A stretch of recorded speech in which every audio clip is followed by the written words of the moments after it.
A millionaire replaced his wife with a younger mistress and handed her the keys to the mansion. But while he reveled in his new life, his ex-wife was orchestrating a quiet storm. What she revealed at the end shattered his empire, proving that the most dangerous betrayals are the ones you never see coming. The sound of heels echoed through the marble foyer, each step deliberate, echoing beneath the crystal chandelier that had once been Evelyn Mercer's pride and joy. Now, that same chandelier flickered above a room dressed for a different woman, one with a louder taste, a sharper laugh, and an unapologetic need to be seen. The mansion, once a quiet nest of warmth and order, pulsed now with noise, newness, and a forced grandeur that couldn't quite mask the lingering fingerprints of the past. Andrew Mercer stood near the staircase, a glass of brandy in hand, watching guests parade through his newly redecorated halls like performers in a show he believed he directed. The art on the walls was bold now, the lighting colder, and even the scent of the air had changed, replaced by something spicier, heavier. Everything in that house had been altered, repainted, and curated to reflect his new chapter. Or, rather, to reflect her. Savannah Hale descended the stairs with a slow, purposeful glide, her sequined dress catching the light in all the right places. Her honey blonde hair fell in soft waves around her shoulders, and her lips parted just slightly into the kind of smile designed not to welcome, but to dazzle. She paused halfway down, eyes scanning the crowd before landing on Andrew. That smile deepened, and she quickened her pace toward him. "I can't lie," she said, slipping her arm into his. "I think I've outdone myself." Andrew chuckled, brushing a strand of hair from her cheek. "You wanted elegance. You got it." She turned her head toward the room, basking in the attention. "I got more than elegance. I got everything." And she had. The mansion, the influence, the man. She had stepped right into a life she didn't build, with no shame about claiming it as hers. What the guests saw that night was extravagance. Champagne fountains, string quartets, imported desserts flown in from Europe. But beneath the glitter, there was a tension no one spoke of directly. A sharp silence hidden between conversations, a question no one dared ask aloud. Where was Evelyn? No one had seen her since the divorce. There had been whispers, of course, stories about her leaving quietly, without drama, refusing even to challenge the property settlement. She had taken her things, signed the papers, and disappeared like fog. Savannah had smirked at the idea, joking privately that Evelyn had melted like an old candle, useful once, but no longer needed. Andrew, too, had convinced himself she was gone from their lives, irrelevant. He didn't speak her name anymore, but somehow, the mansion still carried her presence. In the kitchen layout Savannah found awkward, in the garden paths that made no sense to her. In the silence of the upstairs study Andrew had yet to step into since Evelyn walked out. As the evening progressed, Savannah drifted from group to group, laughing too loudly, sipping too fast.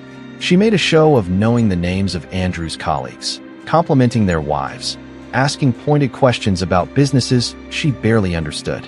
But her performance cracked in small places, an eye roll when someone mispronounced her name, a snap at a server who brought the wrong drink, a flash of annoyance when Andrew stepped away mid-conversation to answer a call. In the hallway, Andrew leaned against the wall, phone pressed to his ear, eyes narrowing. "No, I don't care what the projections say. Cut the cost, or cut the client," he barked, before ending the call abruptly. He ran a hand over his face, sighing. This wasn't the life he imagined when he signed those divorce papers. He thought he was trading comfort for thrill, familiarity for fire. But lately, the thrill had started to fray at the edges, and the fire sometimes burned in the wrong places. He stepped back into the party to find Savannah in a heated conversation with a guest, an older man who had once been close to Evelyn. Andrew approached just in time to hear the man say, "It's just strange, that's all. Evelyn had a grace this house hasn't seen since." Savannah's smile snapped into something colder. "Perhaps it's not grace you're missing, but control. Some men have a hard time with women who speak their minds." The guest raised his eyebrows, taken aback, and Andrew quickly intervened, placing a firm hand on Savannah's back. "Excuse us," he said, steering her away with a tight-lipped smile. She jerked away from his touch as soon as they were out of earshot. "Did you hear what he said to me?" "I heard enough," Andrew said evenly. "You could have let it go." She stared at him, eyes blazing. I won't be compared to a woman who abandoned you." Andrew didn't respond, because deep down, he knew Evelyn hadn't abandoned him. She had stepped aside, gracefully, silently, and there was something about that silence that unsettled him more than he cared to admit. As the last guests trickled out and the music faded, Andrew returned to his study, the one untouched since the divorce. He stepped inside for the first time in months. Dust had settled over the desk. The scent of old books and lavender lingered faintly in the air. He stood still, taking it in, almost forgetting why he came. Then he noticed the drawer, ajar, just slightly. He pulled it open and found a single envelope resting inside. No address, no signature, just his name, written in Evelyn's handwriting. He hesitated, fingers hovering above it, then slid the envelope into his pocket without reading it. He didn't want to admit it, but something inside him had shifted. That night, as Savannah drifted off beside him in bed, Andrew lay awake, staring at the ceiling. The party had been a success by all external measures, but a seed of unease had been planted deep within him. A house, no matter how lavish, couldn't bury history. And a woman like Evelyn didn't vanish quietly without leaving something behind. He didn't know yet what that something was, but he was about to find out. Before we dive deeper into this story, tell me, what would you do if your partner replaced you and gave everything you built to someone else? Drop your thoughts in the comments. Rate the story from 0 to 10, and if you're enjoying the drama so far, don't forget to like this video and subscribe. Things are just getting started. The first morning Savannah Hale woke up in the Mercer mansion, sunlight was pouring through the oversized windows, spilling across silk sheets she had never chosen and furniture she had not bought. She stretched slowly, leisurely, savoring the softness of the Egyptian cotton beneath her and the weight of the silence around her. For the first time, the house was hers, or so she believed. She wandered barefoot across the bedroom, admiring the gilded mirror on the far wall. She paused to study her reflection, brushing her fingers down the delicate fabric of her satin robe. The woman who looked back at her was triumphant, beautiful, young, victorious. She had climbed from receptionist to mistress to the new Mrs. Mercer, and now stood in a bedroom where another woman had once slept beside a man Savannah now claimed as her own. Downstairs, the house was already in motion. Staff moved quietly through their routines, but there was a stiffness in their posture, a caution in their steps. It wasn't fear, it was discomfort. They didn't yet know how to exist under Savannah's gaze, how to respond to her commands, how to measure the space between respect and resentment. These were the same people who had served Evelyn Mercer for over a decade. They weren't used to perfume that lingered like smoke in the hallway, or instructions given with clipped tones rather than quiet requests. Savannah descended the stairs, chin held high, and entered the kitchen where Maria, the housekeeper, was overseeing the preparation of breakfast. Savannah looked around, unimpressed by the understated layout that Evelyn had once favored. "This kitchen needs a renovation," she said casually, her voice slicing through the air. "It's far too modest for a house this size." Maria hesitated for a moment before responding. Mrs. Mercer had it designed for practicality. Savannah raised an eyebrow. "Well, I'm not Mrs. Mercer," she said, with a smile that didn't reach her eyes. "And I want something grander. Begin researching luxury appliance packages and modern cabinetry. I expect a proposal by the end of the week." Maria nodded stiffly and turned away. She had spent years managing that household with gentle efficiency, balancing schedules and supervising staff. She had respected Evelyn. She had worked with her, not beneath her. But Savannah was different. Savannah issued orders like declarations, and she seemed to believe that control came from presence alone. But power is rarely loud. The old queen had ruled quietly and effectively. Later that day, Savannah held a meeting with the staff in the drawing room, perched on an antique settee, as if she were a monarch addressing her court. Her fingers tapped the armrest impatiently as she listed changes she wanted. New uniforms, new service schedules, new protocols for addressing guests. She called it modernizing, but it felt more like erasing. The butler, Thomas, who had served the family since Andrew's father was alive, exchanged a discreet glance with Maria. There were no protests, but silence carried its own weight. When Savannah dismissed them, she leaned back with a satisfied smile, unaware that leadership couldn't be demanded, it had to be earned. Upstairs, in the master bathroom, She was inspecting the cabinetry again when she noticed a drawer Evelyn had left behind. Inside was a small wooden box, unassuming and elegant. Savannah opened it to find a stack of old handwritten notes, reminders, scribbled recipes, lists of guests, and wine pairings from past dinners. She scoffed softly and tossed the notes back inside. But one list caught her eye. It wasn't like the others. It was written in Evelyn's meticulous script, and each line contained names, people she didn't recognize, followed by cryptic notes. Hold firm. Knows too much. Speak only through Charles. Savannah frowned, unsure what she had found. She folded the note and tucked it in her purse. Something about it unsettled her, though she didn't quite know why. When Andrew returned home that evening, he found her seated in the formal dining room, flipping through catalogs. "What's all this?" he asked, loosening his tie. "I'm redesigning the house," she said without looking up. "It needs to reflect who we are now." Andrew walked to the bar cart, pouring himself a drink. "Evelyn spent years designing this place. It doesn't need to be gutted overnight." Savannah finally glanced up, her voice soft but firm. "It does if it's going to stop feeling like her house." He paused for a moment, then nodded. "Do what you want. Just don't turn it into a showroom." She smiled sweetly. Of course not. But she would. Bit by bit, she would remove every trace of Evelyn's existence. Every painting, every flower arrangement, every piece of china Evelyn had carefully collected. It wasn't about decor. It was about dominance. Over the next few weeks, Savannah's influence spread through the house like perfume. Furniture was replaced, walls repainted, art switched, staff shuffled. Some left on their own, others were let go. Those who remained kept their heads down, adjusting to the rhythm of a new reign. But even as she tore down Evelyn's legacy, the house resisted her. Light bulbs flickered in rooms she rarely entered. Doors creaked inexplicably. A portrait she had ordered removed kept reappearing in a different wing of the house until she ordered it burned. She joked about it, but deep down, she knew she was still a visitor here. The walls remembered Evelyn. Andrew noticed small things too, details he hadn't cared about before. A vase that used to hold Evelyn's favorite lilies now sat empty. The scent of cinnamon from Evelyn's morning tea had vanished, replaced by Savannah's obsession with exotic incense that made his eyes water. He told himself it was progress, that he had chosen vitality over routine. But the house felt colder now. And so did he. One evening, as they hosted a dinner for a few of Andrew's business partners, Savannah made a joke at Evelyn's expense, offhand and bitter.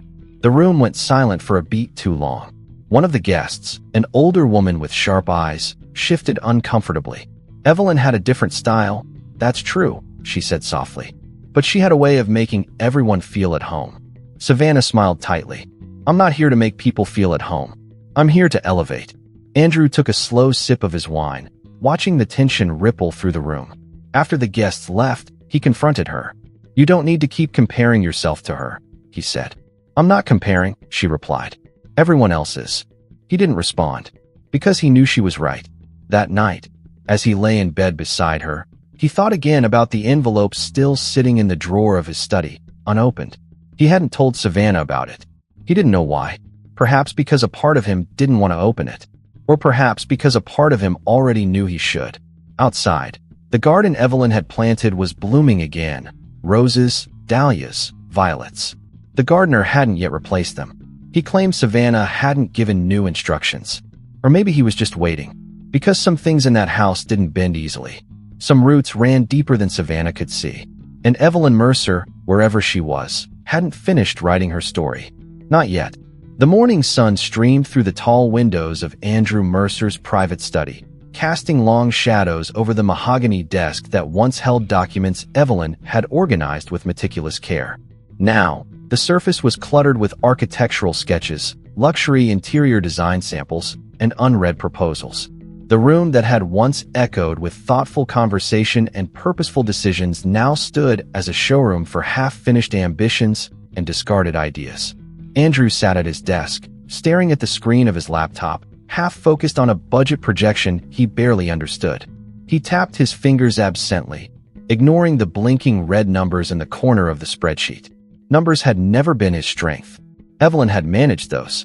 She used to sit across from him, quietly turning complex data into clear strategy, making decisions that had elevated his ventures from average to admired. Now, she was gone, and he was left trying to fill a role he never truly understood. The truth was simple, though Andrew wasn't ready to say it aloud. Evelyn had been the foundation, the quiet architect behind everything that had worked. She had stayed out of the spotlight, but knew every client, remembered every supplier's birthday, balanced the books, made shrewd investments, and anticipated market shifts before they happened. She made it all seem effortless, and because it looked easy, Andrew assumed it was. But now, the consequences of her absence began to show. At first, they were small things. Missed deadlines, invoices unpaid, subtle dips in monthly revenue. A project he thought had been greenlit turned out to be stuck in legal review. A long-term client pulled out without notice. A marketing campaign launched with the wrong messaging and cost twice the projected budget. He dismissed these as growing pains, temporary missteps that would correct themselves. But they didn't. Andrew replaced his old advisors with fresh faces, young, bold, full of buzzwords and empty confidence.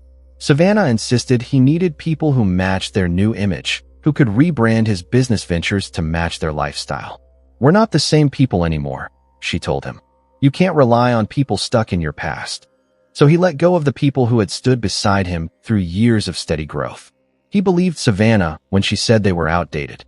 He wanted to believe that he didn't need the old ways, that he didn't need Evelyn's systems, Evelyn's people, Evelyn's voice guiding him from behind the curtain.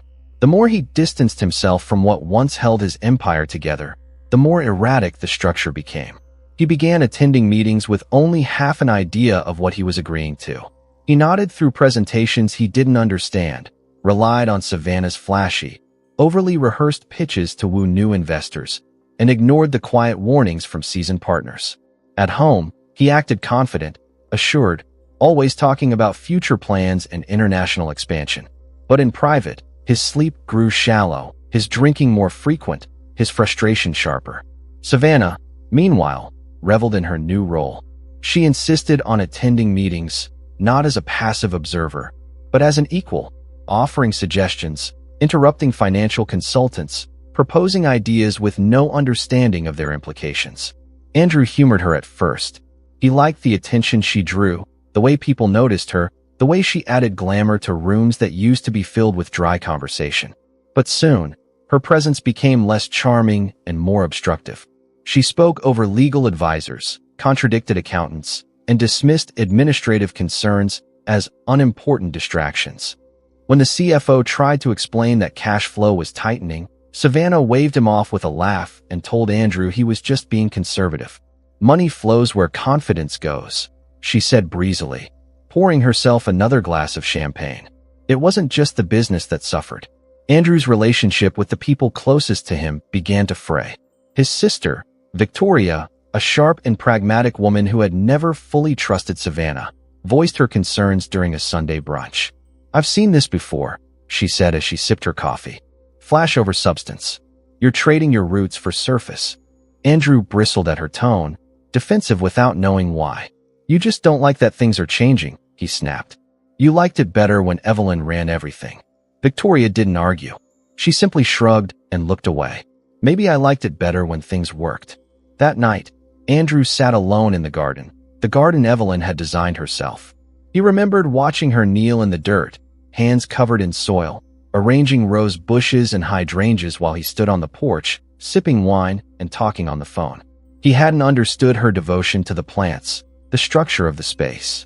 It seemed unnecessary to him then, but now, in the silence of the night, he realized it was one of the only parts of the estate that still breathed naturally. Savannah had wanted to tear it down and install a stone fountain. He had postponed the idea, saying they'd revisit it later. But maybe, deep down, he knew some things weren't meant to be touched. One evening, a call came in from a longtime partner, Michael Reeves, a seasoned investor who had been with Andrew since the early days. "I'm pulling out," Michael said bluntly. "There's no transparency anymore. Your numbers aren't matching your projections, and your operations feel unstable." Andrew tried to protest, but Michael cut him off. "You had something strong once. Don't throw it away trying to make noise. Not everything flashy is valuable." The line went dead, and Andrew stood in his study for several minutes, holding the phone to his ear long after the call ended. He turned slowly toward his desk and sat down, opening the drawer where the envelope from Evelyn still rested.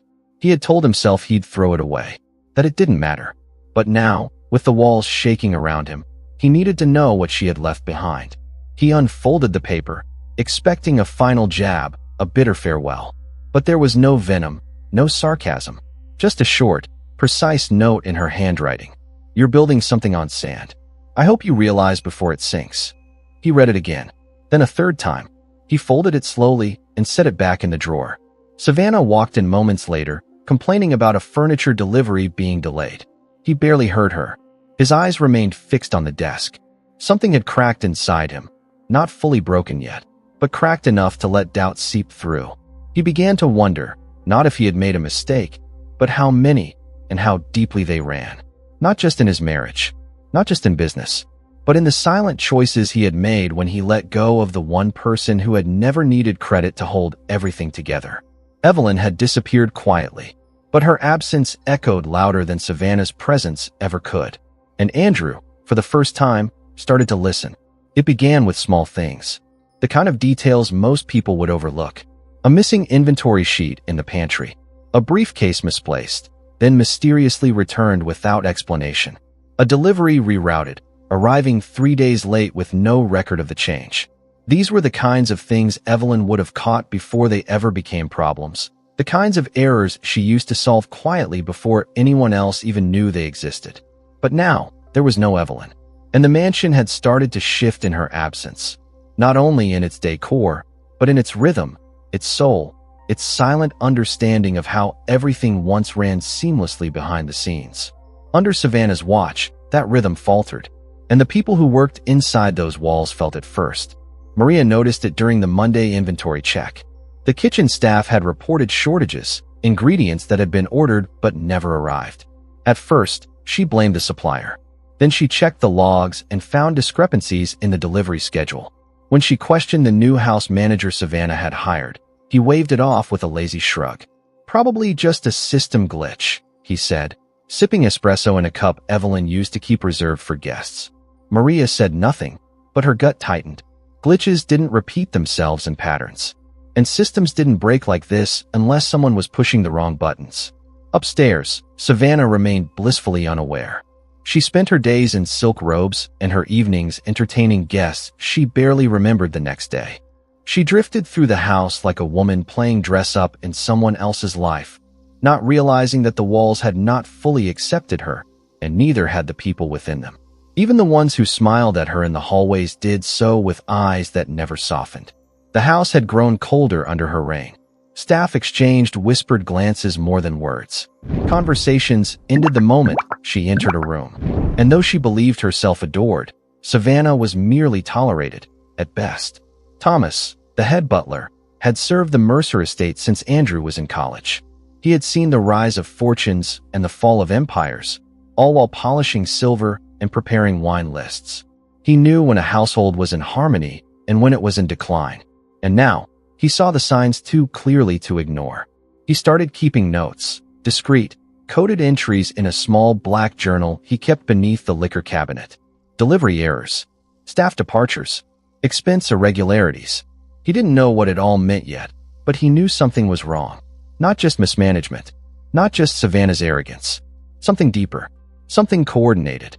One evening, as he passed through the east corridor to check on the security system, he caught a glimpse of a figure entering the wine cellar. A figure who shouldn't have had access to that part of the house. He paused, unsure whether to investigate or report it directly to Andrew. But by the time he reached the cellar, it was empty. The lock was open, but nothing seemed missing. Still, the air felt off. It wasn't fear, it was familiarity.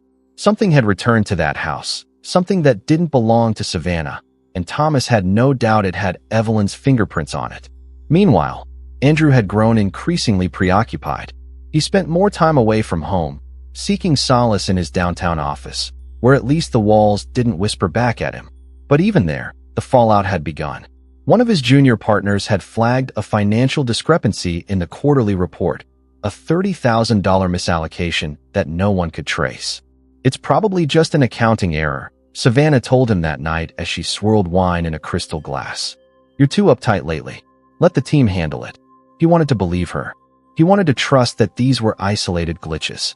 But he remembered the way Evelyn used to dig deep at the first sign of inconsistency, how she used to say, "Small cracks become sinkholes if you ignore them long enough." He didn't say it aloud, but the phrase kept looping through his mind, unsettling him more than the error itself. Back at the mansion, Maria had begun meeting discreetly with Thomas in the greenhouse after hours. They pretended to discuss floral rotations, but their conversations had little to do with plants. "She's blind," Maria said one evening, shaking her head. "She thinks she's controlling this place, but she doesn't even see what's unfolding beneath her feet." Thomas nodded grimly. "Something's happening. Someone's orchestrating it. The deliveries, the system failures, the missing files. This isn't just chaos. It's deliberate." "Do you think she knows?" Maria asked quietly. "No," he replied. "She's too busy chasing chandeliers and throwing dinner parties. But someone is pushing buttons from behind the curtain." They didn't say Evelyn's name, but both thought it. Both knew only one person had the patience and knowledge to dismantle the mansion from within without ever stepping foot through the front door. One afternoon, Savannah discovered a sealed envelope addressed to Andrew tucked beneath a stack of renovation invoices. It bore no return address. Curious, she opened it, something she never would have dared do in Evelyn's time, but now considered her right. Inside was a single page. No letterhead, just a brief note in precise handwriting. "I wonder how long it takes to notice when you've lost something you never appreciated." Savannah's hands trembled slightly. She didn't recognize the handwriting, but the message felt like an accusation. She crumpled the note and tossed it into the fireplace, watching it burn. But the words remained with her, haunting the corners of her mind in quiet moments. That same week, 2 longtime vendors pulled their contracts without explanation. When Savannah confronted Andrew, he brushed it off as coincidence. "Business is unpredictable," he said. But even he didn't believe it anymore. The veneer was cracking, and no amount of luxury fabric could cover it. Late one night, as Savannah walked the halls in her robe, she paused outside the study and thought she heard voices. She opened the door quickly, expecting to find Andrew on a call. But the room was empty, bathed in the soft glow of the desk lamp. The air felt cold, and the scent of lavender, Evelyn's scent, lingered faintly in the room. She closed the door quietly behind her, retreating to their bedroom, where Andrew was already asleep. She stared at him for a long time, wondering for the first time if he, too, felt it, the slow unraveling of control, the presence of something unseen, unspoken, undeniable. The whispers in the halls were growing louder, and the queen they thought they had replaced might never have truly left at all. It wasn't long before Savannah began to feel the weight of her own crown. Being the new face of the Mercer estate was no longer just about satin robes and grand staircases. It was about presence, influence, control. And if the whispers in the halls had taught her anything, it was that claiming a throne wasn't enough. One had to defend it. She wasn't Evelyn, and she didn't intend to pretend she was. Evelyn had ruled quietly, subtly, almost invisibly. Savannah had no interest in quiet. She wanted to be seen, to be heard, to be remembered. She was determined to make a statement not just in Andrew's house, but in the city's social scene. She believed this was her moment to shine, to erase the ghost of the woman who had come before her, to declare, boldly and undeniably, that she had arrived. She began planning a formal gala, something extravagant, unforgettable, and impossible to ignore. The kind of event that would establish her as more than just the new wife of a wealthy man, but as a power player in her own right. "It'll be the talk of the season," she said to Andrew over breakfast one morning, flipping through a list of catering companies and decor options. "Something this house hasn't seen before. Bold, lavish, sophisticated." Andrew looked up from his phone, mildly amused. "You really think a party is what we need right now?" Savannah narrowed her eyes slightly. "This isn't just a party, Andrew. It's about positioning. Perception matters. People need to see who we are now." He didn't argue, but he didn't exactly support it either. His silence was permission enough for Savannah, and within days, she had hired a team of event planners, ordered custom invitations, and commissioned a string quartet and a celebrity chef. She spent hours in fittings, selecting gowns and jewelry with the same urgency someone might use to plan a war strategy. And in her own way, that's exactly what this was, a battle for control, reputation, dominance. She wasn't just throwing a party. She was making a statement. She would outshine Evelyn's memory if it was the last thing she did. But beneath all the glamour and preparation, the mansion itself continued to resist her. Suppliers backed out without warning. A power outage delayed delivery of lighting equipment. Staff members called in sick on the day of a critical planning meeting. Even the florist misread the order and sent chrysanthemums instead of the white orchids Savannah had insisted upon. She was beginning to feel it. Not just the chaos, but the undercurrent of defiance threading through the estate, as if the house itself were rejecting her. And she was not accustomed to being challenged, especially not by walls and whispers. Savannah doubled down, dismissing anyone who questioned her decisions. When Maria raised concerns about the event budget exceeding previous expenditures, Savannah waved her off coldly. "We're not running a charity anymore," she snapped. "We're building legacy." Maria said nothing, but her eyes spoke louder than words. The night of the gala arrived under heavy clouds. Rain threatened to spoil the outdoor garden reception Savannah had meticulously designed, but she refused to move the event indoors. "People will remember it," she said through clenched teeth as staff scrambled to adjust umbrellas and lighting fixtures. "They'll remember how I turned a storm into elegance." The guests arrived one by one, socialites, entrepreneurs, political figures, all lured by curiosity and gossip. The mansion glittered with string lights and champagne fountains, and Savannah moved among her guests like a queen surveying her court. She wore a silver gown that shimmered under the lights, her hair swept into a regal chignon, her makeup flawless. She greeted guests with polished charm, complimented outfits, made introductions, and laughed at jokes that barely amused her. To the untrained eye, she was radiant, magnetic, commanding. But to those who watched more closely, cracks began to show. Her conversations lacked substance. Her compliments were rehearsed. Her attempts to connect with influential guests often fell flat. She spoke of art she didn't understand, markets she couldn't explain, and causes she didn't truly care about. When a well-known donor asked her about the Mercer Foundation's next initiative, she stumbled over the response, deflecting to Andrew, who stood at the bar with a drink in hand, observing everything with quiet detachment. "You're doing fine," Andrew said to her later, when she cornered him in the hallway, demanding reassurance. "I'm not looking for fine," she hissed. "I want to be unforgettable." He didn't respond right away. He studied her for a moment, then said softly, "You are."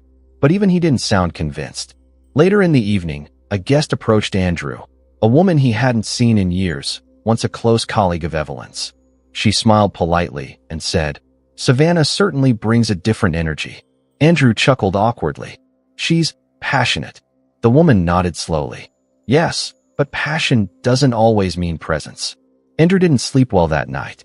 He tossed and turned, Evelyn's words echoing again in his head. He had once accused her of being too subtle, too understated.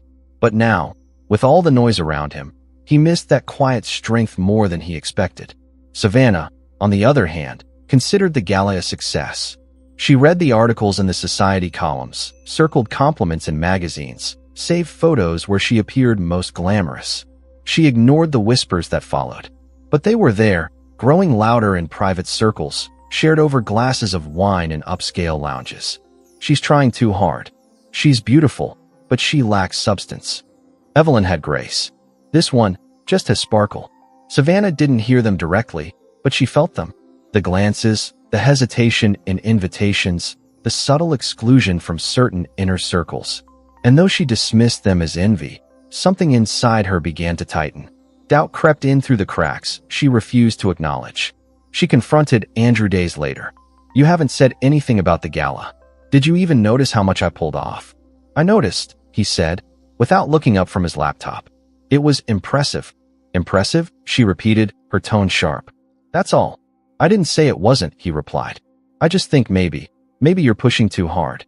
Not everything needs to be a performance." Her expression hardened. "You mean not everything needs to remind you of her?" "That's not what I said, but it's what you meant." He stood, setting the laptop aside. "Savannah, you don't have to compete with someone who isn't here anymore." "She is here," she snapped. "She's in this house, in every room, in everyone's eyes when they look at me. Don't lie to me and say you don't see it." Andrew didn't answer, because he did see it. And the more Savannah fought to erase Evelyn's presence, the more visible it became. That night, Savannah sat alone in the empty ballroom, the remnants of the gala around her, scattered glasses, wilting flowers, dimmed lights. She looked around and realized for the first time that she had built something grand. Yes, but hollow. Beautiful, but brittle. And somewhere, in the distance, she thought she heard laughter, a soft, familiar sound, like a memory carried by the walls. She turned quickly, but the room was empty. And for a fleeting moment, she wondered if the woman she replaced had ever truly left at all. The city had changed in subtle ways since Evelyn Mercer left it behind, but its pace remained the same. A symphony of car horns, hurried footsteps, and the low hum of ambition that never slept. She stood at the window of her new apartment, smaller and older than the mansion she once called home, watching people below move with purpose while the steam from her untouched tea curled upward into the morning air. It wasn't luxury anymore. It wasn't comfort, but it was hers. And that was enough. She had chosen simplicity not as a retreat, but as a strategy, because real power didn't require chandeliers or silk drapes. Real power moved quietly, unseen, just like she had learned to. She had returned to the city weeks ago, without fanfare or announcement. No one saw her step off the train or carry her modest suitcase through the cracked pavement of a neighborhood that didn't know her name. She didn't call old friends or reach out to family. She didn't ask for favors or invitations. Instead, she kept to herself, built her routines slowly, methodically, like laying the foundation for something deeper, something larger than any revenge fantasy or emotional closure. Evelyn didn't want revenge. She wanted clarity. She wanted precision. And more than anything, she wanted control, not of Andrew, not of the mansion, but of the narrative that had been ripped from her hands. Her first move wasn't toward Andrew or Savannah. It was toward her old network. Names most people had forgotten, but she hadn't. She met quietly with Charles Whitman, a seasoned financial attorney who had once consulted for Andrew's company before being pushed out when Savannah encouraged a shift toward younger consultants with flashier resumes. Charles remembered Evelyn well, not just her poise, but her instincts. "I always said you were the one with the real mind for strategy," he told her over lunch in a quiet cafe, a place so unlike the high-end restaurants Andrew frequented now. Evelyn smiled, folding her hands calmly on the table. "That's because you weren't distracted by noise." She brought with her a folder. Nothing flashy, just a plain leather binder filled with documents she had been compiling for over a year. Records, patterns, anomalies in expense reports, vendor changes, shell contracts. She had watched from a distance, traced decisions, identified cracks long before they showed on the surface. Charles flipped through the papers, his brow furrowing deeper with each page. "This isn't just sloppy bookkeeping," he said finally. "It's structural rot. If you play this right, you could dismantle his empire piece by piece." Evelyn shook her head gently. "I don't want to dismantle him. I want to reveal him, to show what happens when ego replaces foundation." She didn't move recklessly. Every action was calculated, every meeting discreet.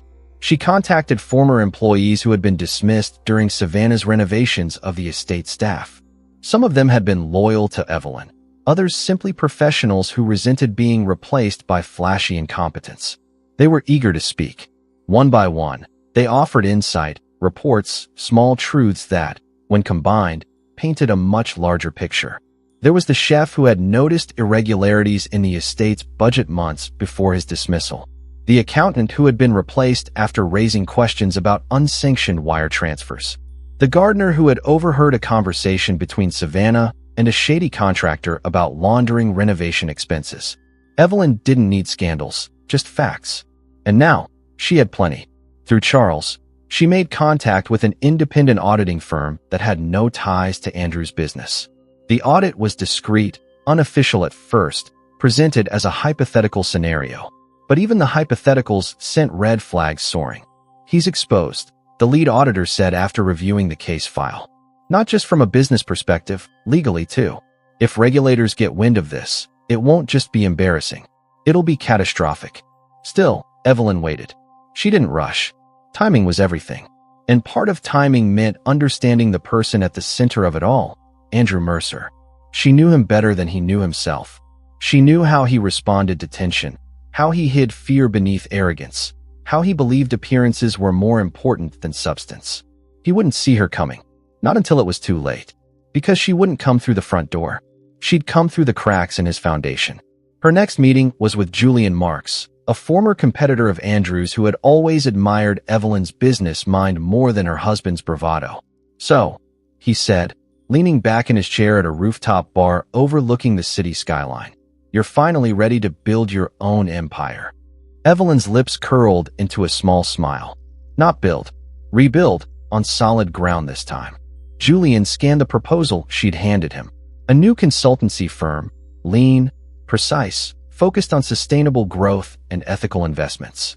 A stark contrast to the glossy, high-risk model Andrew had championed since Savannah's influence.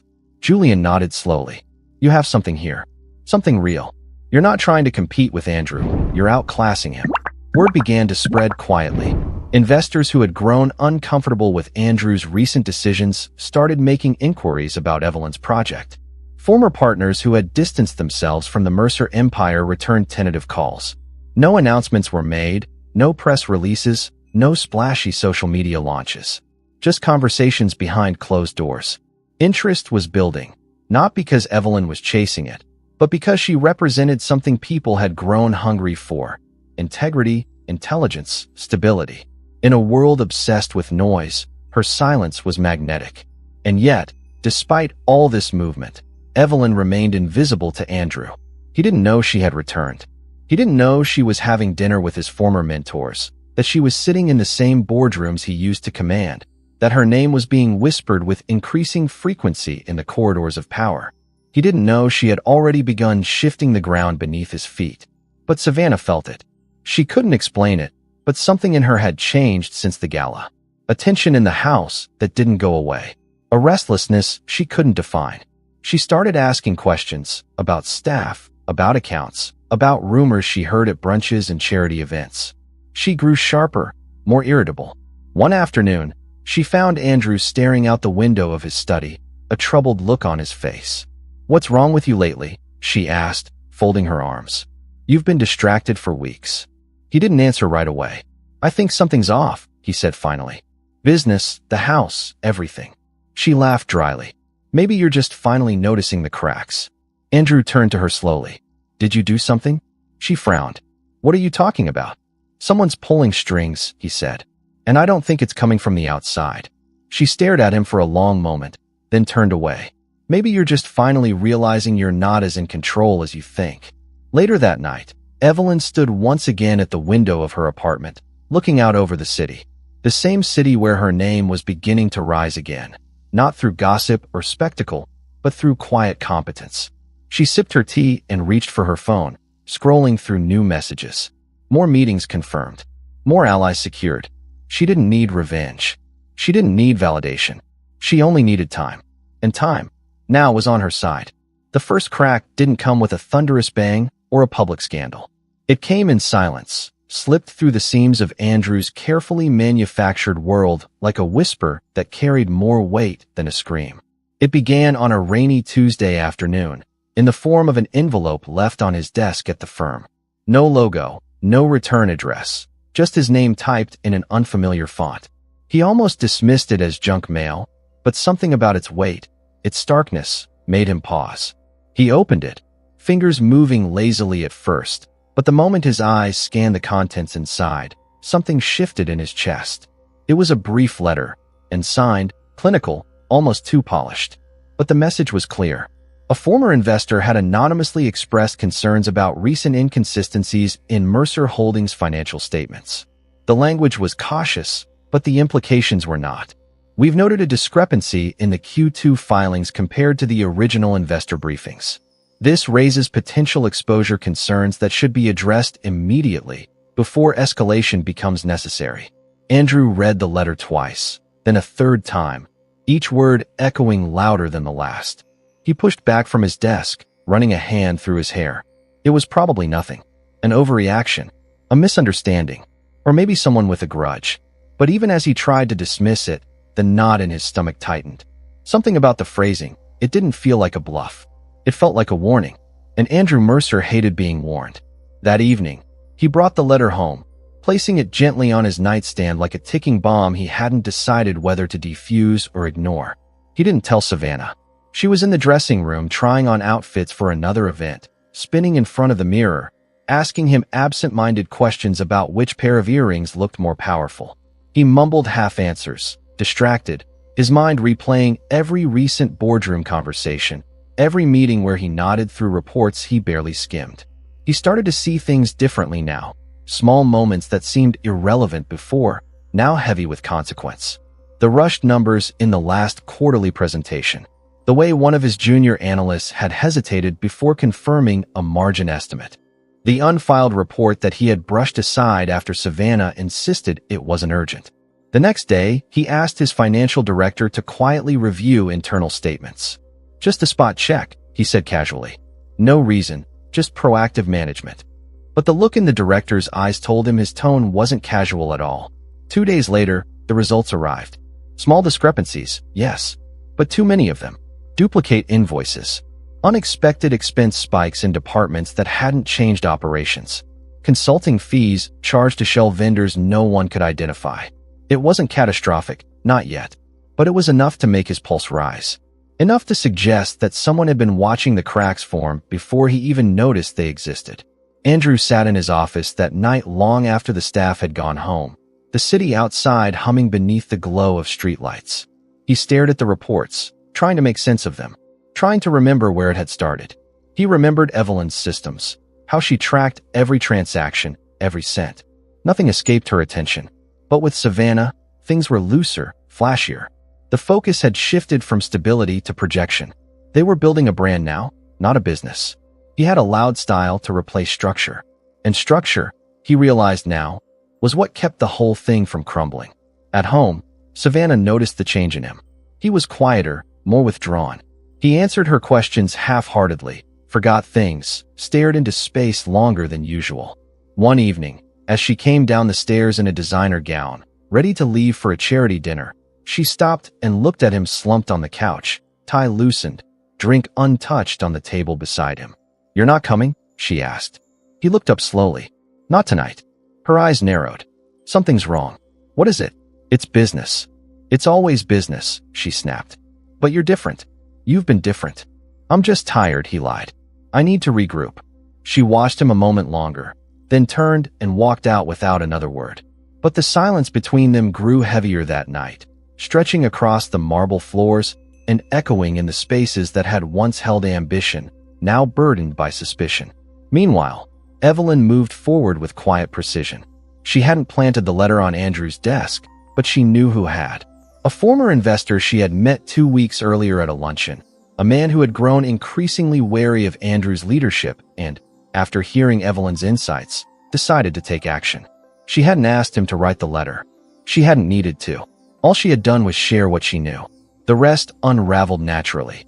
Because when truth is placed gently in the right hands, it doesn't need to shout. It simply moves forward, steady and undeniable. And Evelyn wasn't done. She had begun reconnecting with more of Andrew's past partners, subtly reminding them of the days when Mercer Holdings stood on values rather than vanity.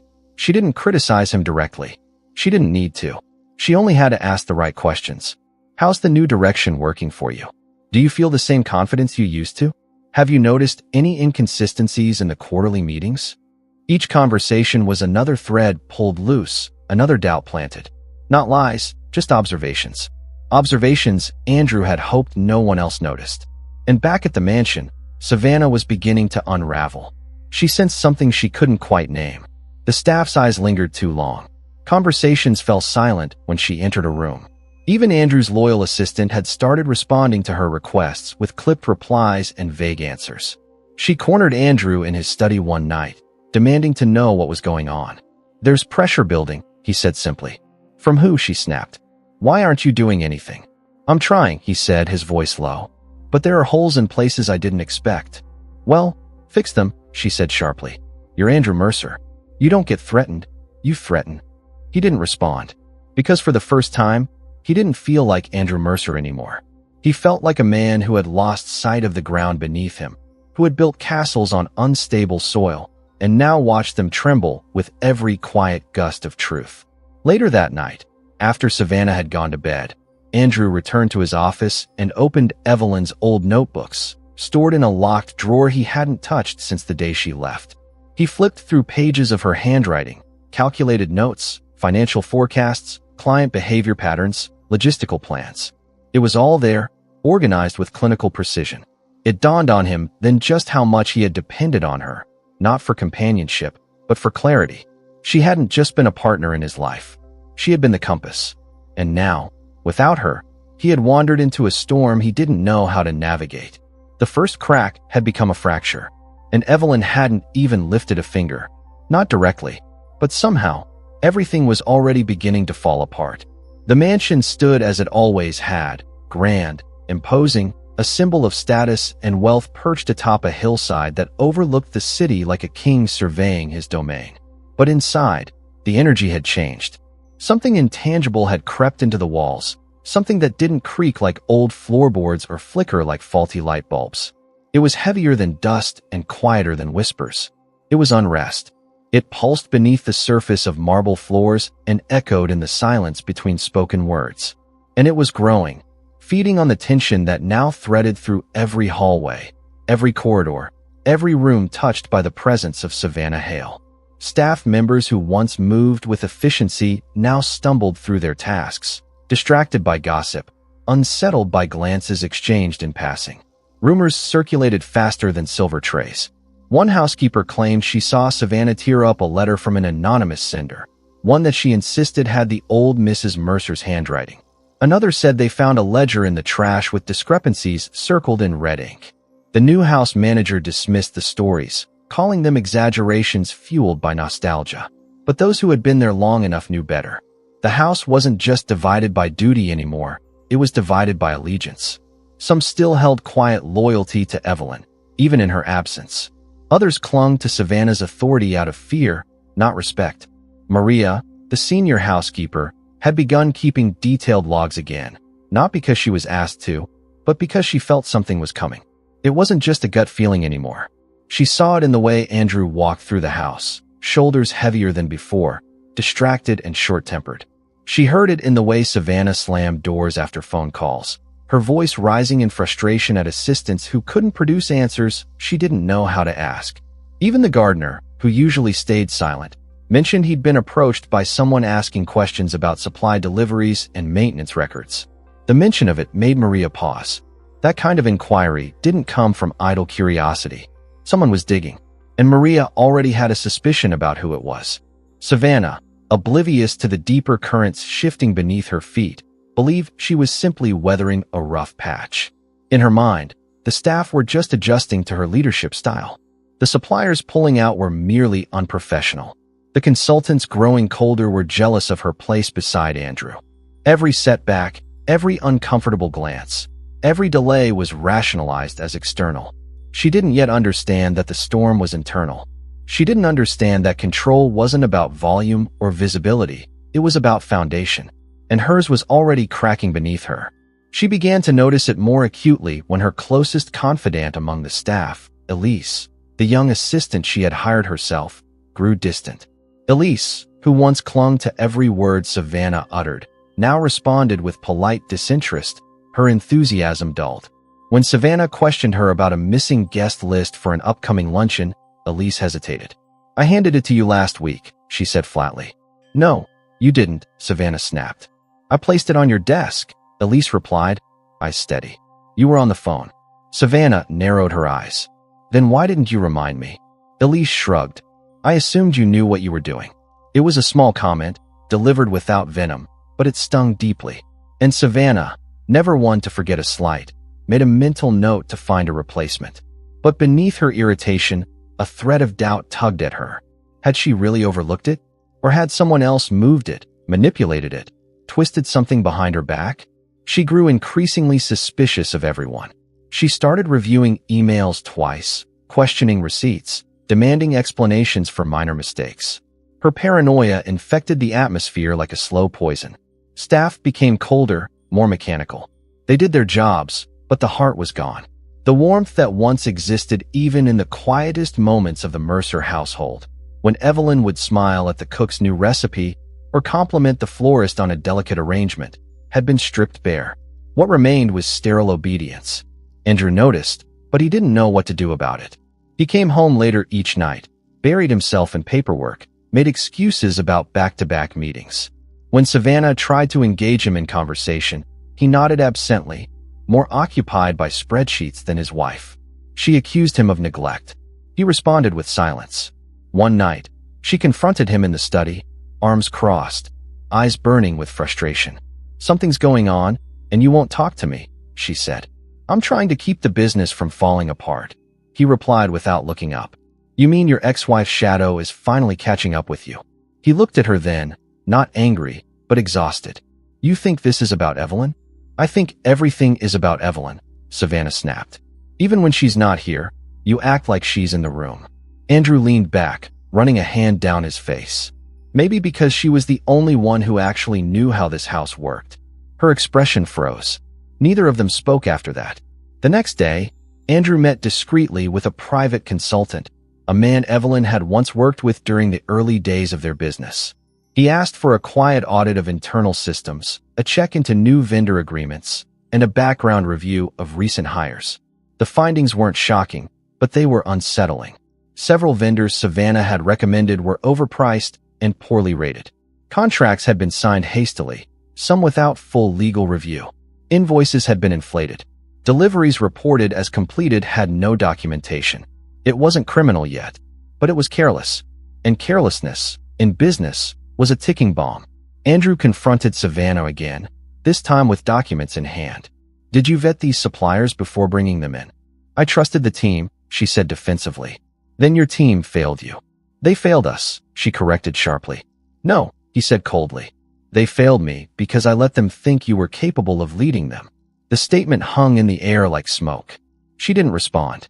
That night, the house was quieter than usual. The staff had retreated early, conversations behind closed doors muffled but still present. In the kitchen, Maria and Thomas spoke in hushed tones, sharing their concerns and speculations. Thomas admitted he had been contacted by someone outside the estate, someone asking for specific dates, specific documents. He hadn't provided anything yet, but he was close. "Do you think she's back?" Maria asked. Thomas didn't answer right away. "I think she never really left." Across town, Evelyn sat in a quiet office, reviewing her latest correspondence. The internal dynamics of the Mercer estate were unraveling precisely as she predicted, and all she had done was plant a few seeds. She hadn't lifted a single stone. The weight of Andrew and Savannah's decisions had done the rest. She picked up her pen and signed a contract, another ally brought into her new venture, another piece falling into place. The house she once called home was still standing, but its walls were beginning to shake, and she hadn't even stepped inside. Not yet. Savannah had always believed that charm could protect her, that beauty could shield her from consequences, that proximity to power was the same as having power. It was the illusion she wore like a second skin, the belief that because she stood beside a man like Andrew Mercer, she was untouchable. But illusions are fragile things, and when they begin to crack, they do not do so gently. They shatter. It began with a phone call on a quiet afternoon, one that caught her entirely off guard. She was lounging by the pool in a designer robe, sunglasses perched on her nose, flipping through a magazine that featured photos of their gala 2 months prior. She barely glanced at the screen when the phone rang.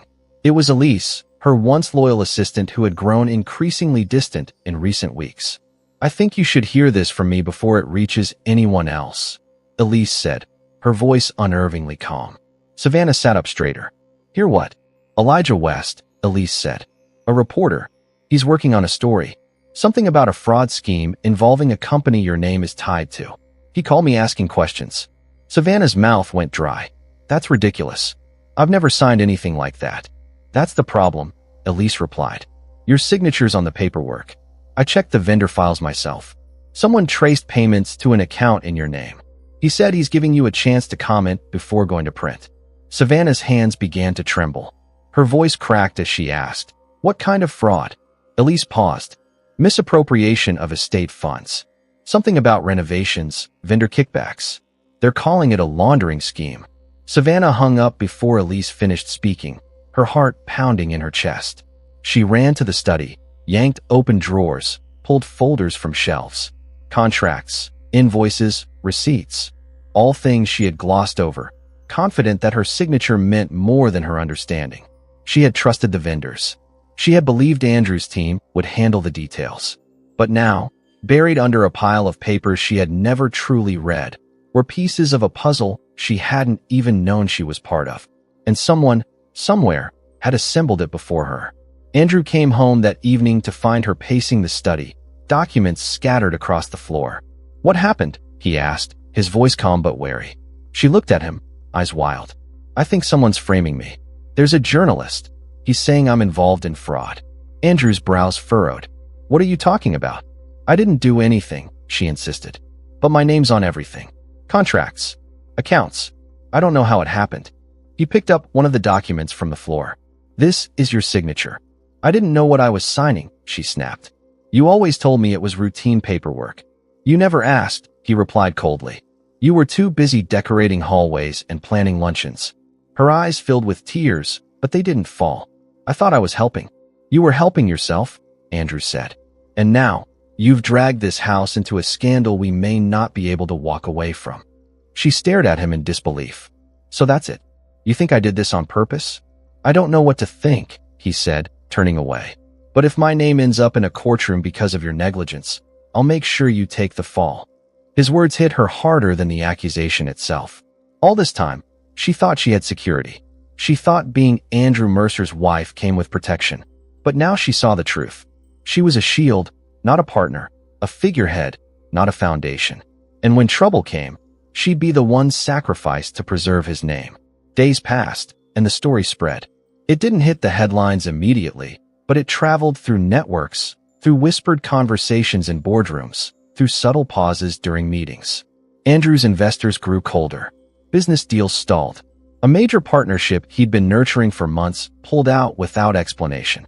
Savannah's name was no longer met with admiration, but with caution. And worse, Andrew had begun distancing himself from her publicly. He no longer brought her to meetings. He no longer spoke of her with pride. In fact, he barely spoke of her at all. Savannah, feeling the walls close in, decided to confront Elise. She demanded a meeting, hoping to piece together what had gone wrong. Elise agreed, but her demeanor was nothing like the timid assistant Savannah remembered. She was composed, direct, unmoved by Savannah's panic. "Why are you doing this?" Savannah asked. "I'm not doing anything," Elise said. "I just told the truth." "Why now?" "Because someone else gave me the courage to," she replied. Savannah's heart sank. "Evelyn." Elise nodded once. "She didn't ask me to betray you. She didn't even ask me to dig. She just reminded me what integrity looks like. And after months of watching you ruin this house, that was enough." Savannah sat back in her chair, the weight of betrayal crashing over her. "She's orchestrating all of this." "No," Elise said. "She's revealing it." That night, Savannah returned to the mansion a different woman, deflated, unraveling. She found Andrew in the garden, standing beneath the pergola Evelyn had designed. He looked up at her, eyes tired. "I'm leaving," she said. He didn't stop her. She turned and walked inside, climbing the stairs to the bedroom that never truly felt like hers. She packed in silence, ignoring the luxury that once thrilled her. Dresses, shoes, jewelry, all carefully folded into suitcases she never expected to need again. As she zipped the last one, she caught a glimpse of her reflection in the mirror. She didn't see a queen. She didn't see a victor. She saw a woman who had mistaken proximity for purpose, who had believed that stepping into someone's place meant inheriting their power. Before she left, she walked into the study one last time. On the desk was a framed photo of Andrew and Evelyn from years ago, long forgotten behind a stack of books. She picked it up, stared at it for a moment, then set it gently on the center of the desk. A final act of quiet acknowledgement. She left without a word, without a tear. And the mansion, once her kingdom, closed its doors behind her without a sound. The house was quiet again. Not the kind of quiet that comes after a celebration or a long day, but the suffocating stillness that settles in a place hollowed out from within. Without Savannah's heels clicking across the marble floors, Without her perfume lingering in the air, without her constant movement and demands, the Mercer mansion felt heavier, colder, like it had been exhaling a breath it didn't know it had been holding. Andrew walked through the halls with a strange detachment, as though seeing the place for the first time in years. The newly installed light fixtures Savannah had insisted upon now looked gaudy under the pale afternoon sun. The art pieces she had chosen appeared hollow, pretentious, out of place among the deep heritage carved into the house's bones. Every detail screamed of a failed performance, a costume party that had gone on too long. He entered the dining room and stood still for several moments. The long table sat undisturbed, the chairs neatly arranged, the silverware untouched. The room looked perfect, but it felt sterile, lifeless. He could almost hear Evelyn's voice, gentle but firm, guiding the staff during preparations, making sure every guest felt welcomed, every corner radiated warmth. There had been balance then. Now there was only silence. But it wasn't the peaceful kind. It was the silence that came when something collapsed. A letter arrived that morning from his legal team. An audit had been initiated, not by his company, but by a regulatory body triggered by a formal complaint. The report detailed inconsistencies in corporate filings, suspected misuse of investor funds, and questionable vendor relationships tied directly to Mercer Holdings' financial statements. The letter was formal, clinical, emotionless. But the message was clear. The investigation was real, and it had begun. Andrew read the letter twice, then dropped it on his desk and stared blankly out the window. For a moment, he felt suspended, like the world around him had frozen in place. He had built this company from the ground up, or so he used to say. But Evelyn had been the architect, the structural engineer, the one who quietly ensured that everything had integrity beneath the surface.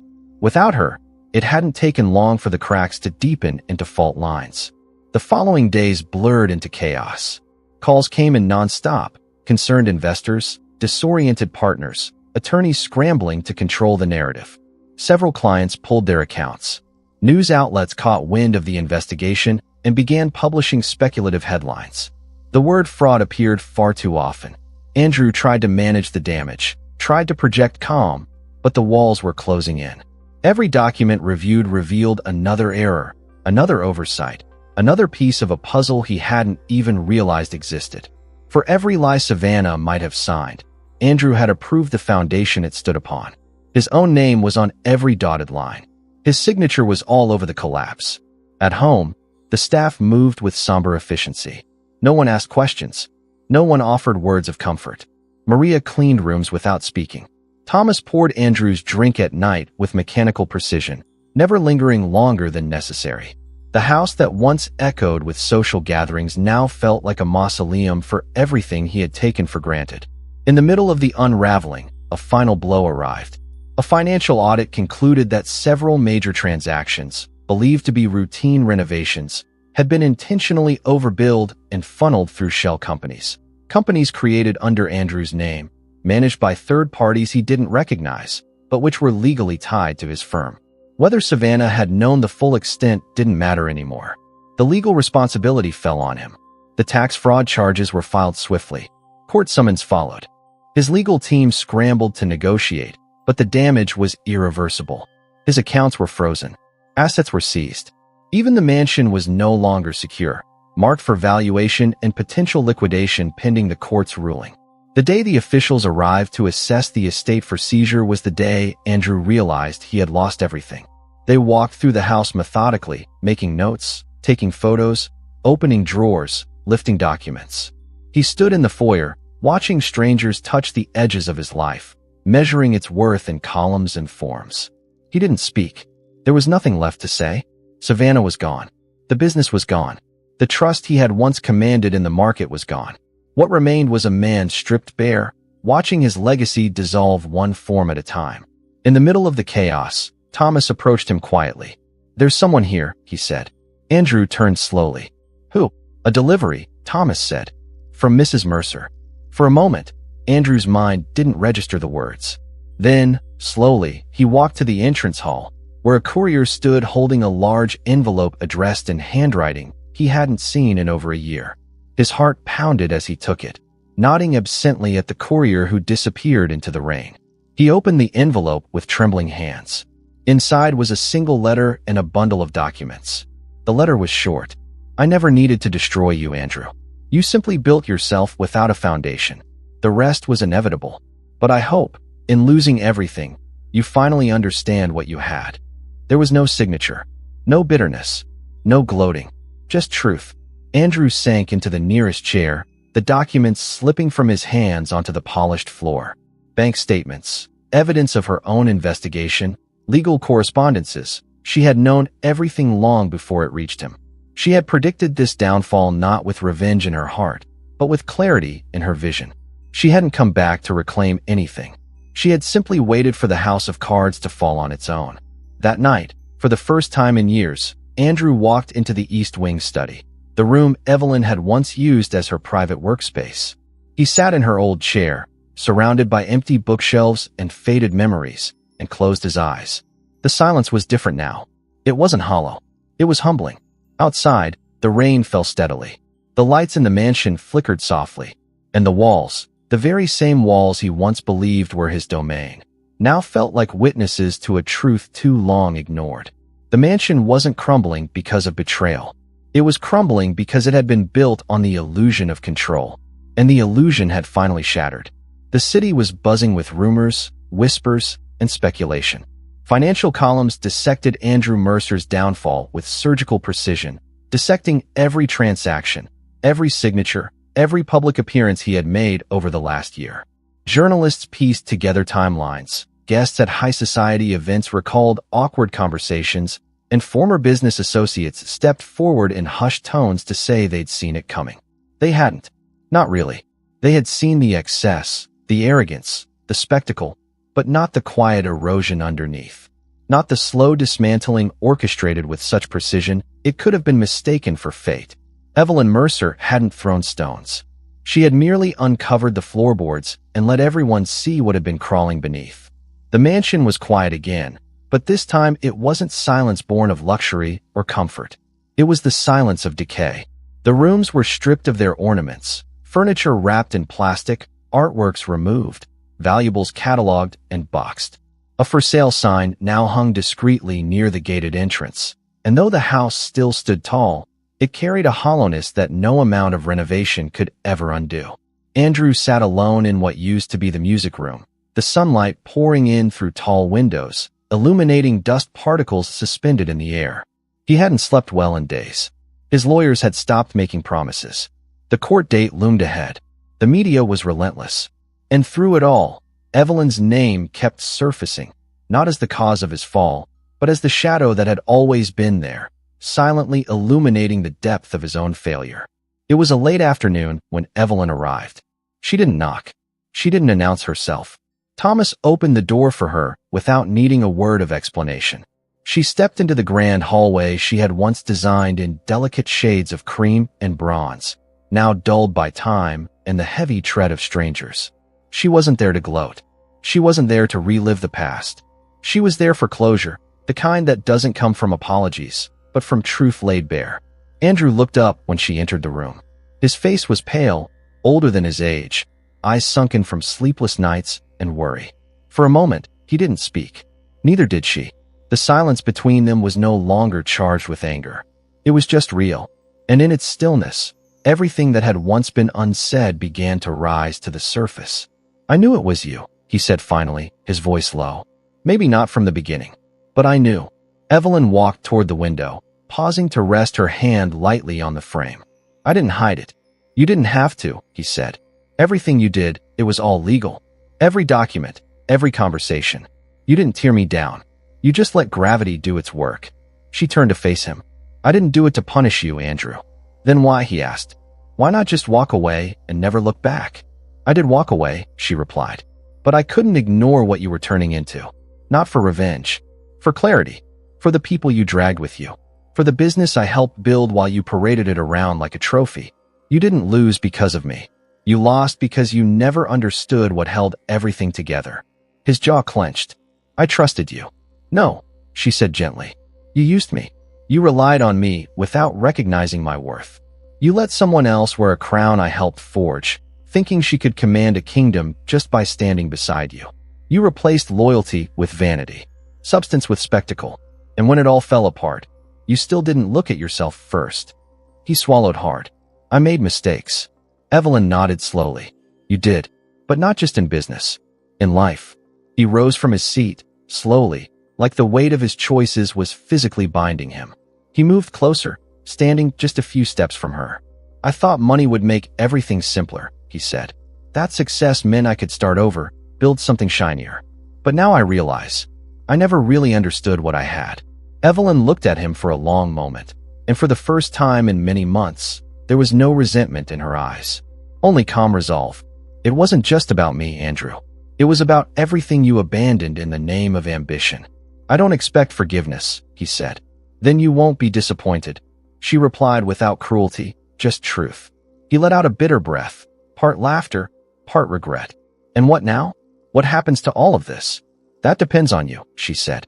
You can let it crush you, or you can learn from it. But either way, it's not my story anymore. She turned to leave, her heels echoing softly across the cold floor. He watched her walk away, the last trace of grace the mansion would ever see. For a moment, he wanted to call her back, say something, anything, that might anchor her to him again. But he didn't, because deep down, he knew she had already moved beyond him. Thomas met her at the door, nodding silently. Outside, the sun had begun to set, casting a golden glow across the estate's grand facade. Evelyn paused at the threshold, looking back one last time. Not at Andrew, not at the house, but at the years spent within its walls. And then she stepped out, her steps steady, her purpose clear. Inside, Andrew sank back into the armchair, staring at the letter she'd left behind. A final note handwritten in her elegant script. You mistook silence for weakness, but it was strategy all along. He closed his eyes, the weight of her words settling deeper than any headline ever could. And somewhere in that empty house, beneath chandeliers that no longer sparkled and walls that no longer whispered promise, a man finally realized that the real fortune he had lost had never been in stocks or assets or luxury. It had been in the woman who once stood beside him, not behind, not beneath, but beside. And that loss, he knew, would echo louder than any scandal ever could. Evelyn Mercer stood at the edge of the balcony, overlooking the city skyline as the first hints of morning began to stretch across the horizon. The sky was a soft canvas of pastels, blue bleeding into orange, orange brushing against lavender. The world was still quiet, caught between the stillness of night and the stirring of a new day. And for the first time in what felt like years, she allowed herself to breathe without the weight of the past pressing against her chest. This apartment wasn't grand, not in the way the mansion had been. It didn't have a marble staircase, nor imported chandeliers, nor sprawling gardens. But it had peace. It had purpose. And it had become her sanctuary, her starting point, not from scratch, but from experience.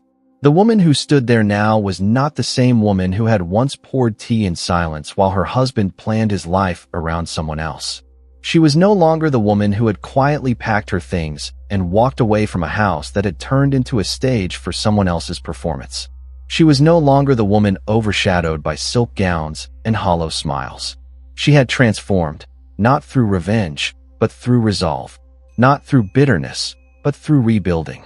Every decision she had made in the past year had been intentional, deliberate, grounded in dignity. And now, she wasn't looking back anymore. She was looking ahead. Below her, the city stirred. Cars crawling along sleepy streets, shopkeepers unlocking doors, joggers weaving through sidewalks. Life moved on, and so did she. The foundation she had built, quietly, methodically, patiently, was now ready to emerge. Her new consultancy firm, Valor Strategies, was opening its doors that morning.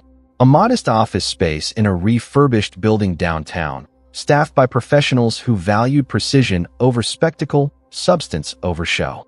Many were former employees from Mercer Holdings, people she had personally recruited, not out of spite toward Andrew, but out of a belief that their talents deserved recognition in an environment that respected them. Her mission wasn't just business growth. It was about empowerment, about guiding overlooked professionals toward leadership, about helping women in corporate transitions reclaim their voices, about proving that strength doesn't have to be loud to be powerful. The first clients were already signed. The buzz was growing. Investors were paying attention. But more than any of that, Evelyn felt something she hadn't felt in years: ownership. Not just of a company, but of her own story. Later that morning, she arrived at the office early.